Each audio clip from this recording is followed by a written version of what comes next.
এতদিন আপনারা কুন্দন কুমারকে থুবড়া বয়সে দেখেছো, আজকে কুন্দন কুমারের বিহার পরে আপনাদের কোনাপাড়াতে প্রথম অনুষ্ঠান। হয়তো বৌদিকে আনতে বলিনি আজকে। সর্বপ্রথমত আমি এই ব্যাক সাইডে আমার যতগুলো বন্ধু আছে তাদেরকে একটু জিজ্ঞাসা করবো, কি আমাকে দেখে কিছু বুঝতে পারছো? কিছু আমার চেঞ্জিং হয়েছে কি তোমরা বুঝতে পারছো? দেখা যাচ্ছে হাতটায় আমার কি আছে, কি বলো তো? মেহেন্দি। মেহেন্দি।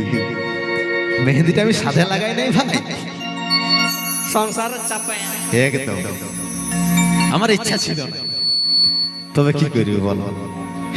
সবাইকে একদিন বিহার লাড্ডু খাইতে, সবার একবার সময় আছে। চলো, আমি সমস্ত আমার দর্শক বন্ধুদেরকে, আমার প্রিয়জন, আমার ভাই বন্ধুদেরকে আমি বলতে চাই, সবাই একবার নিজের জীবনে ভালোবাসা করে। কি কথাটা সত্যি কিনা একবার বলো তো দেখি? একদম।